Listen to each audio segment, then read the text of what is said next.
8.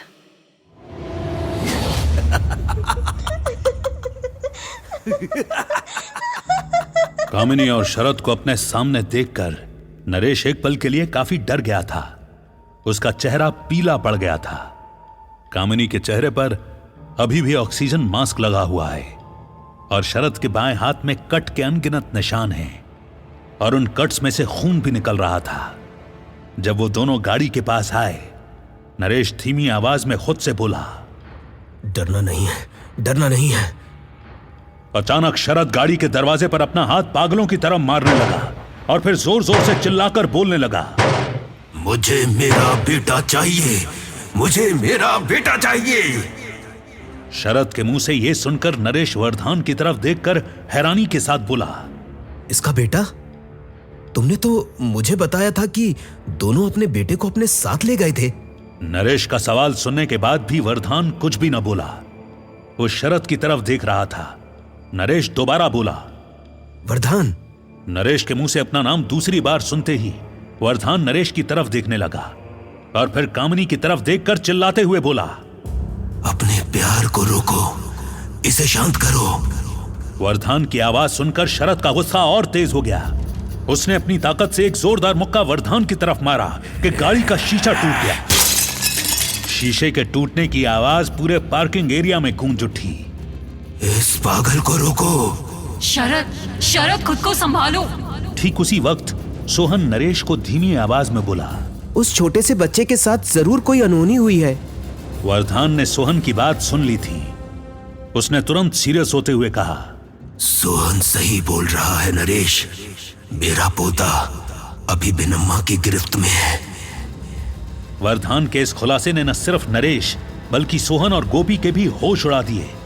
जैसे ही वर्धान ने अपनी बात पूरी की, पार्किंग एरिया का माहौल एकदम से बदल गया।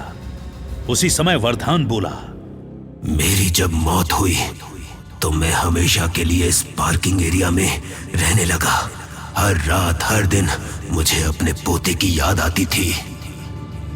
फिर 5 महीने पहले कामनी और शरद मेरे पास आए और मुझे तब कामनी ने बताया कि मेरा बेटा JNP इंटरनेशनल स्कूल से लापता हो गया है। जब मैं JNP इंटरनेशनल स्कूल गया तो मुझे वहां मालूम हुआ कि उस स्कूल में कुछ दिन पहले बिनम्मा आई थी और अपने साथ कुछ बच्चों को उठाकर ले गई है। तुम्हें बिनम्मा की जानकारी किसने दी? और तुम्हारा पोता आम इंसानों की तरह स्कूल कैसे जाता था? उसकी देखभाल कौन करता था? नरेश का सवाल सुनते ही शरद सबकी तरफ देखकर बोला, जब मैं और कामनी अपने बेटे को लेकर भागे तो हमें उस रात मालूम पड़ गया था कि हम अपनी बेटे को अपने साथ नहीं रख सकते। हमारा बेटा अलग था, वो हमारे जैसा नहीं बन सकता था। उसकी जिंदगी को सुरक्षित करने के लिए हमने प्रोफेसर के बारे में जाना। हम उनसे मिलने के लिए जब गए और उन्हें जब अपनी तकलीफ बताई तो उन्होंने हमसे कहा, तुम्हारे बेटे का ख्याल रखना अब मेरी जिम्मेदारी है। तुम दोनों अब अपनी दुनिया में चुपचाप रहना, बिना किसी इंसान को तकलीफ दिए, और बीच बीच में आना चाहो तो इस दुनिया में आना अपने बेटे को देखने के लिए। हमारे बेटे के साथ साथ हमें प्रोफेसर के बारे में मालूम हुआ। जैसे ही कामिनी ने अपनी बात पूरी की, वैसे ही वर्धान नरेश की तरफ देखकर बोला, फिर मुझे तुम्हारे बारे में मालूम हुआ। कुछ अच्छे प्रेतों का मानना है कि तुम हमारी दुनिया के अगले प्रोफेसर बनोगे। वर्धान की यह बात सुनकर नरेश आगे कुछ भी न बोला। उस वक्त सोहन और गोपी नरेश को उम्मीद भरी नजरों से देख रहे थे। कुछ पल की शांति के बाद नरेश सीरियस होकर वर्धान से बोला, वर्धान, तुम्हें स्कूल में बिनम्मा के बारे में किसने बताया? अब सबकी निगाहें वर्धान पर टिक चुकी थीं। वर्धान सबकी तरफ देखते हुए बोला, मुझे बिनम्मा के बारे में अवंतिका मिश्रा ने बताया था। तभी सोहन नरेश की तरफ देखकर बोला, हमें अवंतिका मिश्रा के पास चलना चाहिए। इन्हें जो भी मालूम था वो इन्होंने बता दिया है। हाँ ठीक है, लेकिन जाने से पहले मैं वर्धान से एक सवाल करना चाहूंगा। ठीक है। वर्धान, मैं तुम्हारे पोते को वापस जरूर लाऊंगा, और हाँ, मैं प्रोफेसर जैसा नहीं बन सकता। इनफैक्ट उनके जैसा तो कोई नहीं बन सकता। And now one very important question I want to ask, जो मेरे दिमाग में कब से घूम रहा है। क्यों तुम मुझे मिलकर ये सब बताना चाहते थे? अगर तुम चाहते तो ये बात सोहन को भी समझा सकते थे, मुझसे ही क्यों मिलना चाहते थे? नरेश का यह सवाल सुनकर कामिनी गुस्से में बोल उठी। तुमसे वरदान नहीं, मैं मिलना चाहती थी, क्योंकि तुम्हारी वजह से मूर्ति टूटी थी और फिर सभी गलत आत्माएं आजाद हो गई थी। तुम्हारी वजह से ही मेरा बेटा भी भिन्नम्मा का शिकार हो गया है। मैं तुमसे इसलिए मिलना चाहती थी ताकि तुम्हें ये बता सकूं कि अगर तुम मेरे बेटे को वापस नहीं लाए तो होने वाली हर एक बर्बादी के जिम्मेदार भी सिर्फ तुम होंगे। कामिनी के बोले हर शब्द नरेश के दिल को तीखी छुरी की तरह चीर रहे थे। उसका दिमाग पछतावे के समुंदर में डूब चुका था। उसे अब समझ में आ रहा था कि उसकी एक गलती ने सिर्फ एक मूर्ति को नहीं बल्कि शैतानी दुनिया के संतुलन को ही तोड़कर रख दिया है। भिनम्मा अब हर उस प्रेत को अपना निशाना बना रही थी जो प्रोफेसर से जुड़े हुए थे। कुछ देर के बाद नरेश, सोहन और गोपी मॉल के अंधेरों से गुजरते हुए बाहर निकले। वो जल्दी से जीप में बैठे और जेएनपी इंटरनेशनल स्कूल की तरफ निकल पड़े। वैसे ये अवंतिका मिश्रा है कौन? सोहन, गोपी, क्या तुमने इसके बारे में पहले कभी सुना है? हाँ, मैंने सुना है। सोहन के जवाब देते ही नरेश ने तुरंत पूछा, कौन है अवंतिका मिश्रा? कुछ सालों पहले जेएनपी इंटरनेशनल स्कूल के अथॉरिटीज के सामने एक अजीब सी कंप्लेंट आ रही थी। बहुत से बच्चों ने ये कंप्लेंट किया कि उन्हें कभी कभी किसी के रोने की आवाज सुनाई देती है। इसके बारे में जिन बच्चों ने ये शिकायत की, या तो उन्हें अगले दिन स्कूल छोड़ने के लिए मजबूर किया गया या फिर कुछ बच्चों ने बिना कुछ कहे सुने खुद ही स्कूल छोड़ दिया। अवंतिका मिश्रा के बारे में सबसे पहली बार प्रोफेसर ने जिक्र किया था। आज के समय में उसकी मृत्यु हो चुकी है। प्रोफेसर ने सोहन को बताया था कि अवंतिका की मौत सिर्फ एक हादसा नहीं, एक गहरी साजिश थी। अवंतिका मिश्रा एक एम्बिशियस लड़की थी। क्लास में भी उसे सब प्रेज किया करते थे। अवंतिका के सपने बड़े थे और उसे पाने के लिए वो अपने स्कूल के सभी काम मन लगाकर करती थी। जेएनपी इंटरनेशनल स्कूल में अवंतिका का एक अपना रुतबा था, लेकिन इस रुतबे के साथ उसे बहुत से लोगों की नफरत भी मिली। उसके आसपास कुछ ऐसे स्टूडेंट्स थे जो उससे अंदर से काफी नफरत करते थे, मगर उन्होंने अपनी नफरत कभी दिखाई नहीं।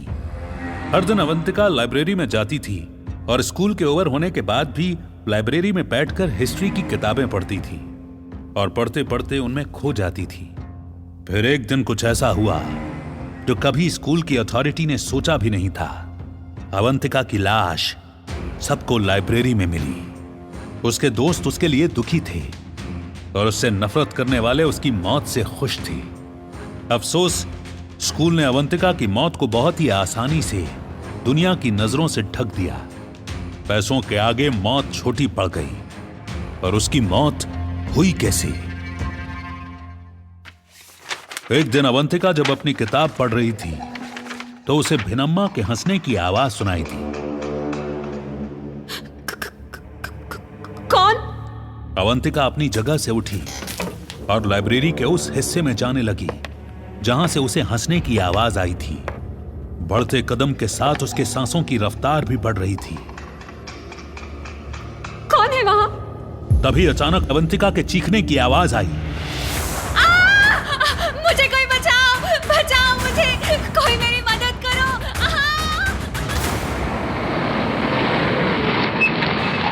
ठीक उसी वक्त नरेश सीरियस होकर बोला, अवंतिका की कहानी अब मैं उसकी खुद की जुबान से सुनूंगा।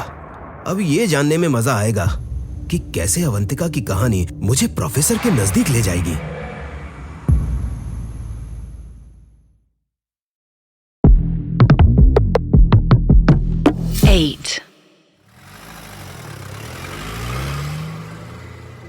किसी ने सही कहा है, जिंदगी का सफर तभी मजेदार बनता है जब सफर करने वाले को भी नहीं मालूम होता है कि वो किस अज्ञात रास्ते पर कदम रखने वाला है। नरेश की बात सुनकर सोहन सीरियस होकर बोला, नरेश, अज्ञात रास्तों पर सफर सिर्फ वही कर सकते हैं जिन्हें अपनी जिंदगी की कीमत जाननी होती है। और मुझे उम्मीद है कि इस सफर के बाद तुम खुद की कीमत जान पाओगे। नरेश ने सोहन की बात बहुत ध्यान से सुनी, लेकिन उसने कोई भी जवाब नहीं दिया। वो एकदम ध्यान से सिर्फ जीप चला रहा था। ठीक उसी वक्त गोपी धीमी आवाज में नरेश से हंसते हुए बोली,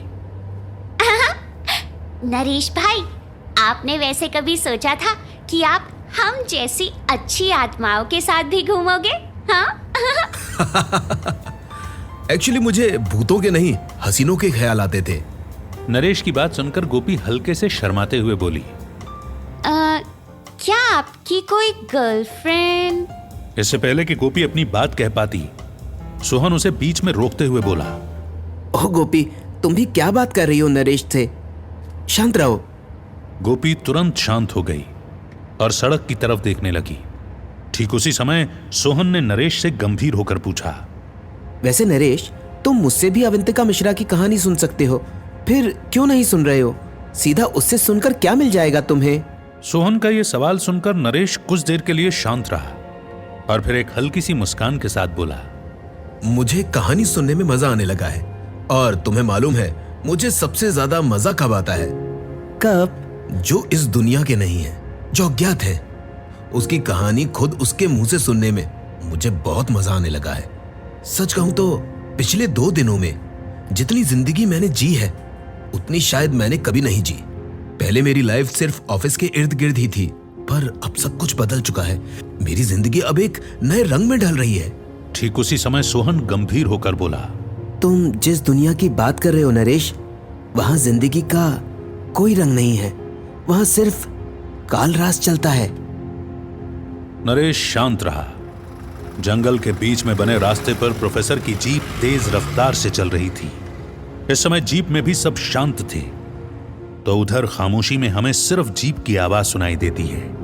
ठीक उसी समय सोहन तेजी से बोला, नरेश, संभल कर। अरे नहीं!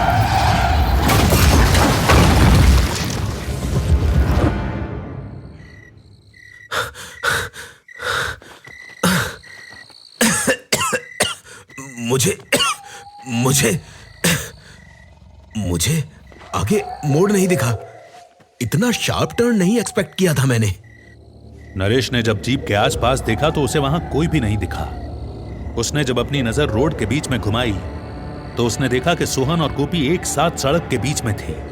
उन्हें देखकर नरेश धीमी आवाज में बोला, वाह ऊपर वाले, एकदम सही टाइम पर दिखाई है मेरी औकात आपने।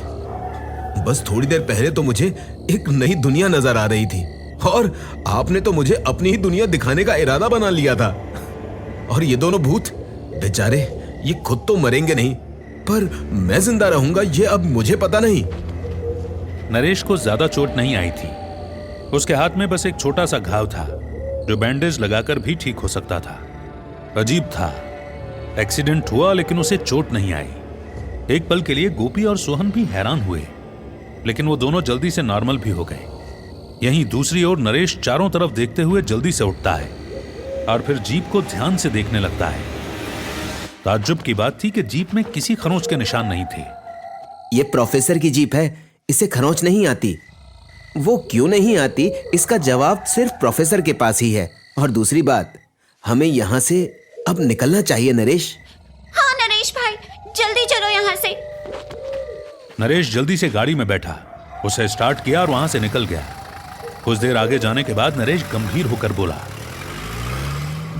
न जाने कैसे मुझे वो रोड दिखनी बंद हो गई और वो टर्न इतना अचानक कैसे आ गया। सब कुछ इतनी तेजी से बदला कि कुछ समझ ही नहीं आया। हम इसी सफर की बात कर रहे थे शुरुआत में, अज्ञात सफर में चलने के फायदे और नुकसान। कभी भी कुछ भी हो सकता है। तुम्हारे पास सिर्फ 2 ही ऑप्शन होगा, सिर्फ और सिर्फ लड़ने का और सर्वाइवर बनने का।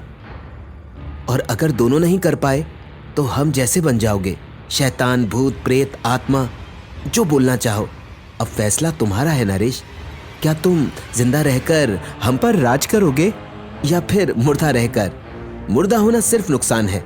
अगर तुम कामयाब हुए तो तुम्हारी कामयाबी पे ताली इंसान नहीं, हम जैसे शैतान बजाएंगे। मैं तुमसे क्या पूछ रहा हूं और तुम मुझे क्या जवाब दे रहे हो? मैंने अपनी पूरी बात खत्म नहीं की थी। ठीक है, आगे बोलो। तुम्हें मैंने एक बात समझाई और तुम मुझसे इरिटेट हो गए। तुम्हें अचानक से सब दिखना बंद हो गया। तुम्हें रास्ता नजर नहीं आया। तुम्हारे साथ हादसा होते होते रह गया। तुम समझते हो? तुम्हें पता भी है इस वक्त इस पल क्या चल रहा है तुम्हारे साथ? क्या? एकदम सन्नाटा था। अचानक नरेश और गोपी को एक 15-16 साल के लड़के की आवाज सुनाई दी। तुम सब शुभम को लिफ्ट दिए बिना कैसे जा रहे थे? शुभम जीप की बैक सीट पर बैठा हुआ था, गोपी के बिल्कुल बगल में, सोहन से एकदम करीब और नरेश से थोड़ी दूर। गाड़ी रुक गई। ठीक उसी वक्त सोहन को एहसास होता है कि पेड़ के पीछे से छुपकर कुछ लोग उसे देख रहे हैं। वहां कोई है। वो 2 लाल आंखें, वो आंखें मुझे पकड़ो उन्हें। नरेश तेज रफ्तार में जंगल की तरफ भागने लगा। उसके दिमाग में अब वो लाल आंखें छप चुकी थी। नरेश के भागने की रफ्तार आज काफी तेज थी। उसमें एक अलग सी शक्ति नजर आ रही थी। यहीं दूसरी तरफ सोहन शुभम की तरफ देखकर एकदम सीरियस होकर बोला, मैं नरेश के पीछे जा रहा हूँ शुभम, लेकिन तुम गोपी के साथ रहना। अरे मुझे क्यों ड्यूटी देकर जा रहा है? तेरा दिमाग ठिकाने पर है क्या? लिफ्ट मांगी है तेरे से, रिश्ता थोड़ी ना। निकल। तेरे बारे में सब जानते हैं शुभम। तेरे साथ क्या हुआ उसका हमें गम है। बस अभी के लिए तू गोपी के साथ रहे। मुझे नरेश के पास जाने दे। समझ मेरी बात। नरेश ही सिर्फ आखिरी रास्ता है प्रोफेसर तक पहुंचने का। शुभम। बिना देरी किए शुभम बोला, तू जा भी। जब वापस आएगा तो तेरे सामने मैं, गोपी और मेरी 3 शर्त रहेंगी। अब निकल। इन सबसे अनजान नरेश तेज रफ्तार में उन लाल आंखों वाले शैतानों की तरफ दौड़ रहा था। फिर जंगल में एक मोड़ आया और जैसे ही नरेश मुड़ा, वो शॉक होकर पीछे की तरफ गिरा। ठीक उसी वक्त सोहन वहां पर पहुंच गया और जैसे ही उसने अपने सामने का मंजर देखा, उसके होश उड़ गए। सोहन हैरानी भरी आवाज में बोला, तुम यहां? तो फिर? इससे पहले कि सोहन आगे कुछ भी बोल पाता, उसके सामने अंधेरा छा गया। एक गहरा सन्नाटा छा गया। सुबह के 5 बज चुके थे। अभी तक न सोहन का पता था और न नरेश का। शुभम प्रोफेसर की जीप में चुपचाप बैठा रहा। गोपी की तरफ तो एक पल के लिए भी नजर उठाने की जरूरत उसे महसूस नहीं हुई। लेकिन तभी एक अजीब सी आवाज उसे सुनाई दी, जैसे जीप के आसपास कुछ है, कोई है। शुभम ने जैसे ही बाहर देखा, उसके होश उड़ गए।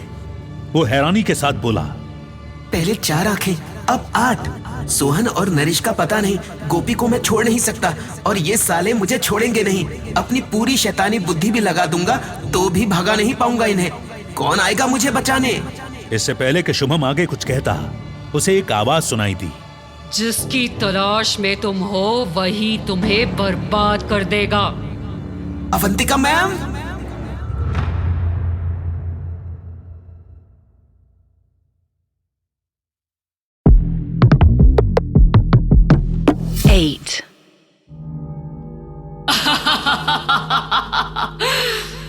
तेरा डर मुझे मेरे सवालों के जवाब नहीं देगा शुभम। खुद को संभाल और बस ये सोच कि मेरी लोहे की छड़ी से बचेगा कैसे। अगर तूने मुझे 5 सवालों के सही जवाब नहीं दिए तो तुझे ऐसी दुनिया में भेज दूंगी जहां जाने से हर प्रेत कांपता है। पता है ना वो कौन सी दुनिया है? हाँ? अवंतिका के होठों से जैसे ही 5 सवाल के शब्द निकले, शुभम का चेहरा पीला पड़ने लगा। उसके बिखरे हुए बाल धीरे धीरे अपने आप ठीक होने लगे, जैसे उन्हें भी एहसास हो गया हो कि उनके सामने एक टीचर खड़ी है। शुभम अपने अंदर के डर को दबाते हुए हल्के से कांपते हुए होठों के साथ बोला, इसके 5 सवालों के जवाब आज तक कोई भी नहीं दे पाया है। मैं कहां से दूंगा? शुभम को पता था कि वो 5 सवालों के जवाब नहीं दे पाएगा और ये सोच उसके अंदर के डर को और अंधेरे में धकेल रही थी। तभी अवंतिका के पास खड़े लाल आंखों वाले एक अजीब आदमी ने अपनी शैतानी मुस्कान के साथ गोपी की तरफ घूरते हुए कहा, इस लड़की को अपने साथ ले जाऊंगा। क्या बदन है इसका, इसके खून को पीने में तो अलग ही मजा आएगा। खून के स्वाद के साथ साथ इतने खूबसूरत शरीर को खाने में भी अलग मजा मिलेगा। ये सुनकर गोपी का गला सूखने लगा। गोपी के चेहरे पर डर साफ साफ नजर आ रहा था और इस वक्त उसे बिल्कुल भी समझ नहीं आ रहा था कि वो क्या करे। सोहन और नरेश कहां थे ये उसे बिल्कुल भी नहीं मालूम था। और जब उसने शुभम की हालत देखी तो उसे एहसास हो गया था कि अब शुभम भी उसे नहीं बचा सकता था। उसे नहीं मालूम था कि अवंतिका उसके और उसके दोस्तों के साथ क्या करने वाली थी। और यही सब सोचकर गोपी ने अंदर से हार मान ली थी। ठीक उसी वक्त अवंतिका उन लाल आंखों वाले लोगों की तरफ देखकर बोली, चलो इन्हें स्कूल ले चलो। अब इन दोनों की क्लास मैं लगाऊंगी, वो भी ऐसी क्लास जहां सब्जेक्ट को सिर्फ दर्द ही मिलता है। ये सुनकर शुभम और गोपी डर गए। उन्हें समझ नहीं आ रहा था कि वो अब आगे क्या करें। ठीक उसी वक्त सभी लाल आंखों वाले आदमी अपने कदम शुभम और गोपी की तरफ बढ़ाने लगे। दूर रहो मुझसे, मत आओ मेरे नजदीक, दूर रहो मुझसे। अवंतिका मैम, इसे छोड़ दो, मुझे ले जाओ, इसे छोड़ दो। अचानक गोपी की चीख चारों तरफ गूंज उठी। अफसोस, उसकी चीख में साहस नहीं, बस डर बसा था। उसकी आवाज बिल्कुल वैसे ही थी जैसे कोई भटकती हुई आत्मा अपनी दुनिया से आजादी मांग रही हो। सोहन भाई, नरेश भाई, हमें बचाओ। सोहन भाई, नरेश भाई, हमें बचाओ। कोई नहीं आएगा तुम्हें बचाने, कोई भी नहीं। दूर रहो मुझसे, दूर रहो। कोई बचाओ हमें। प्रोफेसर, नरेश, सोहन। वो लाल आंखों वाले प्रेत शुभम और गोपी के नजदीक पहुंच चुके थे और तभी शुभम हिम्मत जगाते हुए गोपी से बोला, तू यहाँ से भाग जा गोपी, मैंने।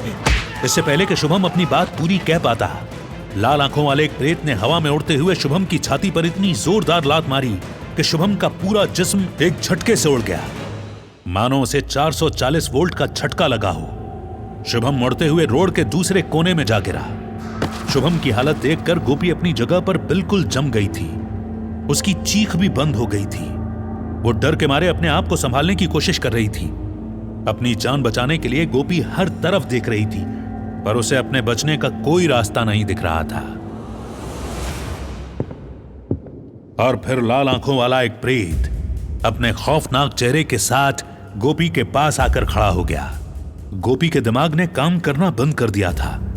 गोपी ने अपनी आंखों से उस प्रेत को जब दोबारा देखा तो वो और डर गई। दूर रहो मुझसे, दूर रहो। उस समय वो प्रेत गोपी के इतने पास था कि उसकी गर्म सांसें गोपी महसूस कर पा रही थी। और फिर वो प्रेत अपने खूनी हाथों से गोपी के सर पर अपना हाथ फिराने लगा। इसकी त्वचा कितनी कोमल है, इसके खून में तो अमृत होगा। ये कहते ही उस लाल आंखों वाले प्रेत ने अपने दोनों हाथों से गोपी का मुंह पकड़ लिया। अब गोपी का पूरा चेहरा उसके हाथों में कैद हो गया था। और फिर वो प्रेत गोपी को अपनी खूनी आंखों से देखने लगा। उसकी आंखों में एक भयानक ताकत थी जो गोपी को अपने जाल में फंसा रही थी। मुझे छोड़ दो मुझे छोड़। उस लाल आंखों वाले प्रेत ने अपनी खूनी आंखों से गोपी को अपने वश में कर लिया था। पलक झपकते ही गोपी बेहोश हो गई। ये सब देखकर शुभम गोपी की मदद करने के लिए जैसे ही उठा, उसे लगा एक और झटका।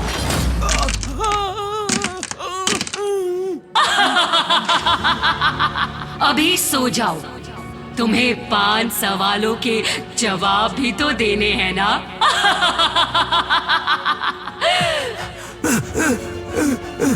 गोपी गोपी, उसे कुछ नहीं होगा। जो दर्द मुझे मिला है कोई उसके करीब भी नहीं पहुंच सकता। मेरा सारा गुस्सा सिर्फ उस भिन्नम्मा की वजह से है। पर क्यों? इसको जानने की कहानी बहुत लाजवाब है। क्या तुम सब सुनना चाहोगे? हाँ, क्यों नहीं सुनना चाहोगे? लगभग 40 साल पहले की बात है। मेरे स्कूल में आदिल नाम का एक लड़का आया था। उसकी स्मार्टनेस के चर्चे स्कूल के टीचर्स भी करते थे। हर कोई उसे पसंद करता था। लेकिन वो लड़का ना स्टडीज में अच्छा था और ना ही गेम्स में। धीरे धीरे वक्त बीतता गया। मार्च का महीना था और सबके एग्जाम्स खत्म हो चुके थे। सब बच्चे काफी खुश थे क्योंकि आज उनका रिजल्ट आ गया था। सभी बच्चे पास हो गए, लेकिन अफसोस, आदिल फेल हो गया।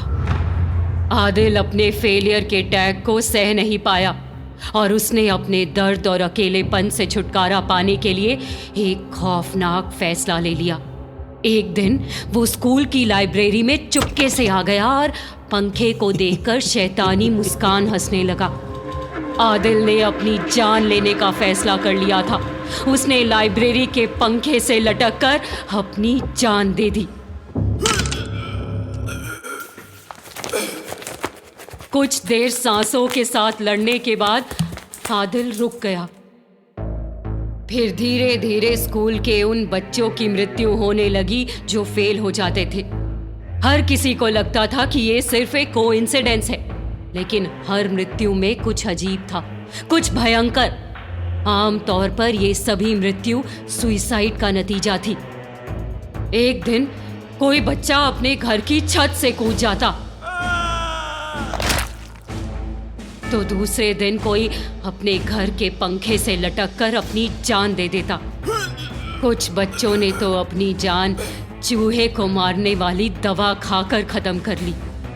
लेकिन सबसे अजीब बात तो तब हुई जब एक दिन एक बच्चा जो पहले अच्छा पढ़ने में था, एक घंटी की आवाज सुनने के बाद वो चुपके से स्कूल से बाहर निकल गया और भागते हुए घर गया और अपने आप को कमरे में बंद कर लिया। फिर बाद में उसकी बॉडी उसके परिवार को बिल्कुल वैसे मिली जैसे पहले बच्चों की मिली थी।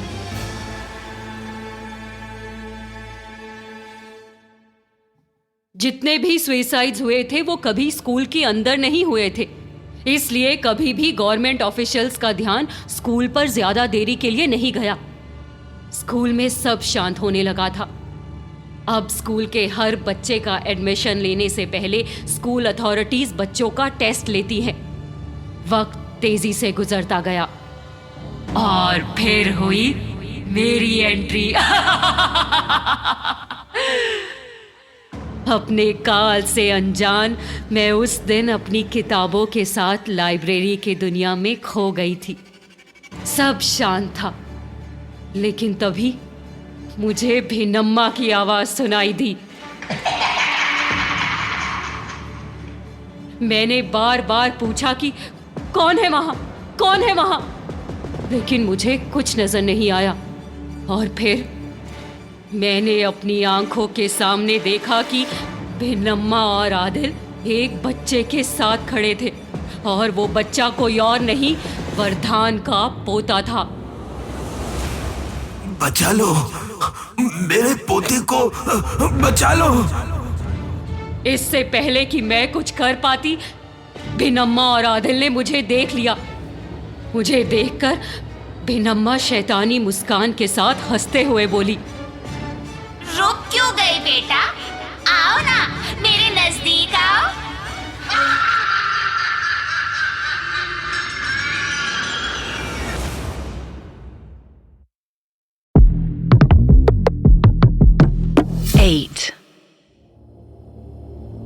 मौत तुम्हारे सामने खड़ी है। तू इतना मुझसे दूर क्यों जा रही है बेटी? आना, मेरे करीब आ जाना।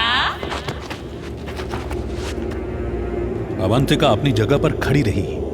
उसके पैर कांप रहे थे। बाहर की आंधी अपने पूरे चरम पर थी। एक तरफ घड़ी की सुइयां अपनी चाल से गोल गोल घूम रही थीं, जैसे उसी वक्त के चक्रव्यूह में फंसकर एक ही जगह जम गई थीं। उसकी आंखें चौकन्नी और बड़ी हो चुकी थीं और माथे से पसीना टपक कर उसकी बेचैनी को और बढ़ा रहा था। वो एक पत्थर की तरह बेजान और सुन्न खड़ी थी। मुझे जाने दो। मैंने मान लिया कि मैंने कुछ नहीं देखा। कसम से मैं किसी से भी कुछ नहीं बोलूंगी। बस मुझे जाने दो, मुझे जाने दो। अपनी बात कहते ही उसकी सांसें तेज होने लगी। अवंतिका घबराकर जैसे ही भागने के लिए पलटी, उसके पैर मुड़ गए और वो जोर से जमीन पर गिर गई। अवंतिका को गिरता हुआ देखकर आदिल जोर जोर से हंसने लगा। नहीं, मुझे इनसे बचना होगा। जमीन पर पड़ी अवंतिका ने हिम्मत दिखाते हुए अपने आप को उठाया।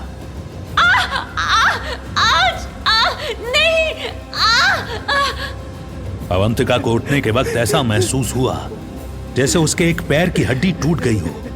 वो पूरी ताकत लगाकर उठने की कोशिश कर रही थी, लेकिन वो उठ नहीं पा रही थी, जिसकी वजह से अवंतिका रोने लगी।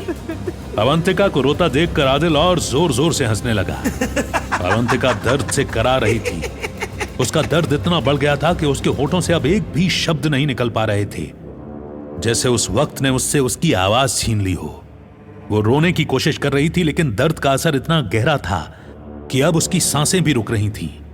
और तभी आदिल उसके पास आकर खड़ा हो गया और उसे दर्द में देखकर तालियां बजाने लगा।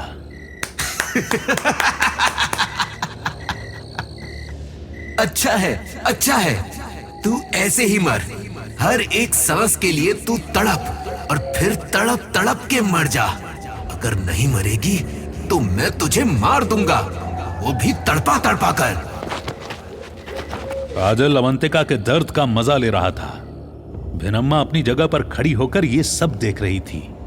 इस समय उसके हाथ वर्धन के पोते के सिर पर थे, जिन्हें वो धीरे धीरे उसके बालों पर फेर रही थी। उसकी आंखों में मौत नजर आ रही थी और उसे देखकर साफ मालूम होता था कि वो अवंतिका को इतने दर्द में देखकर काफी सुकून महसूस कर रही थी।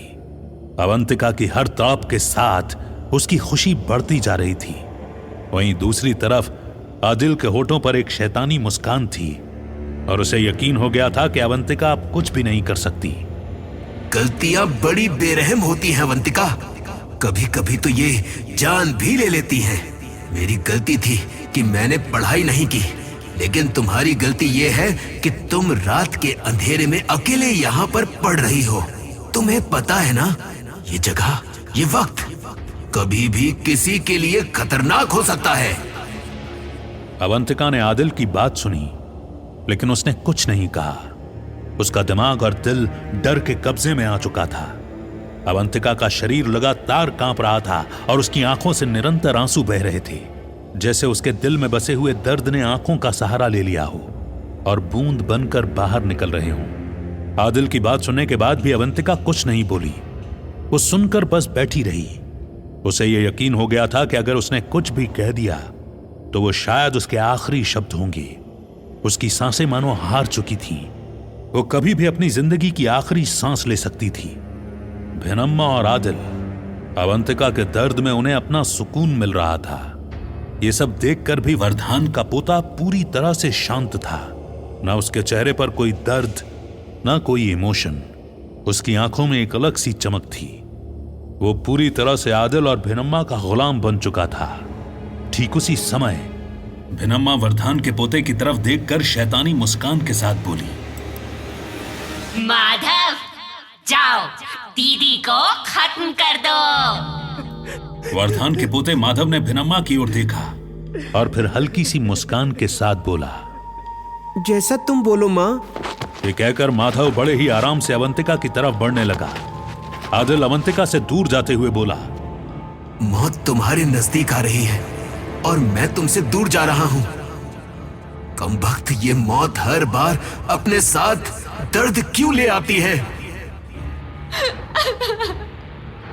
दूर हो मुझसे, दूर हो जाओ। आंसुओं में डूबी हुई अवंतिका माधव से दूर जाने की गुहार लगा रही थी, लेकिन वो छोटा सा बच्चा अपनी मासूमियत के पीछे मौत का एक खौफनाक पैगाम छुपाए धीरे धीरे उसके करीब बढ़ रहा था। माधव को अपने निकट आते देख अवंतिका ने खुद को उठाने की कोशिश की, लेकिन हर बार उसकी कोशिशों पर उसके ही शरीर ने उसे धोखा दे दिया। उसे ऐसा महसूस हो रहा था कि जैसे उसके शरीर की हर हड्डी अब उसकी दुश्मन बन चुकी है और वो उसका साथ देने से इनकार कर रही है। माधव, वो छोटा सा शैतानी साया अवंतिका के बिल्कुल करीब आकर खड़ा हो गया। उसकी आंखों में अवंतिका के लिए एक अजीब सी नफरत थी। वो उसके सामने इस तरह से खड़ा था जैसे एक शिकारी अपने शिकार की आखिरी सांस देखते हुए जीत का मजा ले रहा हो। धीरे धीरे माधव ने अपने छोटे हाथ अवंतिका के गालों पर रखे। उसके हाथों की ठंडक अवंतिका के रगों में एक अजीब से डर को जन्म दे रही थी। उसे ऐसा महसूस हो रहा था जैसे मौत के हाथ उसकी आत्मा तक पहुंचकर अपना हक जता रहे हों। माधव अपने हाथों को उसके गालों पर फेरने लगा। माधव के हाथ अब अवंतिका के गले तक पहुंच चुके थे। अचानक माधव के हाथों से नाखून बाहर निकले और उसी समय माधव ने अवंतिका का जोर से गला दबाना शुरू कर दिया।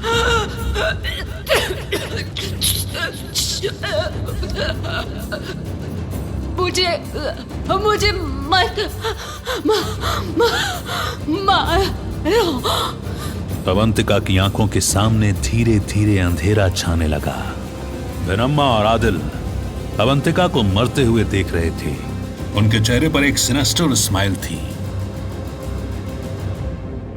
अब अवंतिका की आंखों से आंसू रुक गए थे और उसके शरीर ने भी हिलना बंद कर दिया था। ठीक उसी समय माधव ने अपने हाथ उसकी गर्दन से हटा दिए। अवंतिका की आंखें बंद हो गईं। सब कुछ मानो रुक सा गया हो। अवंतिका मर चुकी थी। उसके खून की हर बूंद फर्श पर गिरते ही ऐसे आवाज दे रही थी जैसे उसने अपने अंदर अवंतिका की मौत का दर्द छुपाया हो।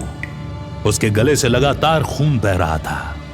ठीक उसी समय विनम्मा माधव के पास आकर खड़ी हो गई और माधव को मुस्कुराते हुए बोली, माधव, हम कौन हैं? हम प्रेत हैं और हमारा काम है अपने साथ और लोगों को जोड़ना। हमारा सच क्या है? खौफ ही हमारा सच है।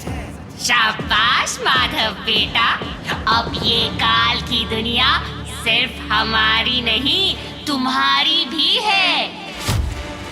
बेटा, तुम्हारी इंसानी दुनिया आज ही खत्म हुई, इसलिए भूल जाओ जिंदगी की उस रोशनी को और अपना लो इस गहरे अंधेरे के काल को, क्योंकि ये अंधेरा हमारा है और इसमें राज भी हमारा होगा।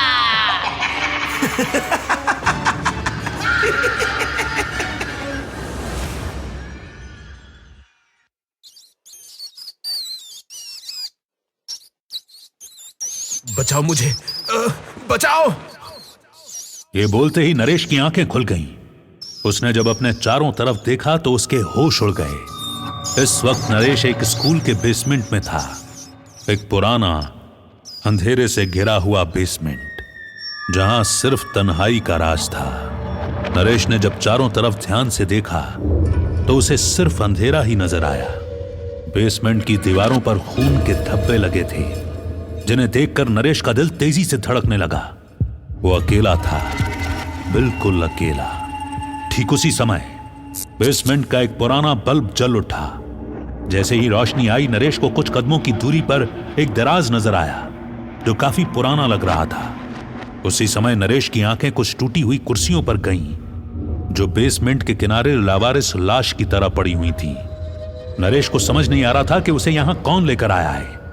कुछ देर अपने दिमाग में जोर लगाने के बाद वो धीमी आवाज में बोला, अवंतिका, आखिरी बार। इससे पहले कि नरेश अपनी बात पूरी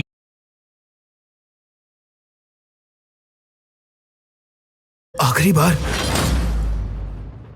इससे पहले कि नरेश अपनी बात पूरी कह पाता, उसे एक डरावनी आवाज सुनाई दी। वो जाग गया है, यही सही वक्त है, आ जाओ साहब। ये सुनते ही नरेश तुरंत खड़ा हो गया और जैसे ही उसने अपने कदम आगे बढ़ाए वैसे ही उसे आवाज सुनाई दी। अचानक बेसमेंट में फिर से अंधेरा छा गया। अब नरेश अपनी जगह पर खड़ा था। उसके दिमाग ने मानो एक पल के लिए काम करना बंद कर दिया हो। ठीक उसी वक्त नरेश को एक आवाज सुनाई दी जिसे सुनकर नरेश के पैरों तले जमीन खिसक गई। वो आवाज किसी और की नहीं बल्कि प्रोफेसर की थी। तुम कहां हो नरेश?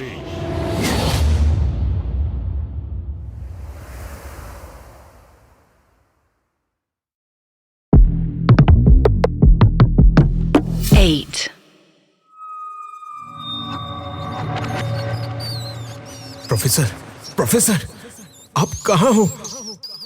नरेश की आंखें बेचैनी और डर से चारों तरफ घूम रही थीं, लेकिन हर कोने में ध्यान से देखने के बाद भी उसे कहीं भी प्रोफेसर नजर नहीं आए। प्रोफेसर, कहां हो आप? नरेश की आवाज में दर्द और प्रोफेसर के लिए बेपनाह परवाह साफ सुनाई दे रही थी। उस खाली बेसमेंट में नरेश के हर बोले हुए शब्द अंधेरे के सन्नाटे से टकराकर उसके पास ही वापस आ रहे थे। नरेश ने जब पीछे मुड़कर देखा तो उसके होश उड़ गए, क्योंकि उसकी आंखों के सामने सारी कुर्सियां हवा में चक्री की तरह घूम रही थीं। यह देखकर उसका दिल जोर जोर से धड़कने लगा। कुछ देर के लिए उसका दिमाग मानो सुन्न पड़ गया हो, लेकिन कुछ पल बाद उसने अपने अंदर के डर को दबाते हुए तेज आवाज में चिल्लाया, ये सब कौन कर रहा है? सामने आओ मेरे। नरेश जैसे ही जोर से चिल्लाया, सारी कुर्सियां जमीन पर दोबारा गिर गईं। और फिर उधर एक अजीब से सन्नाटे ने घर कर लिया था। बेसमेंट में इतना सन्नाटा छा गया था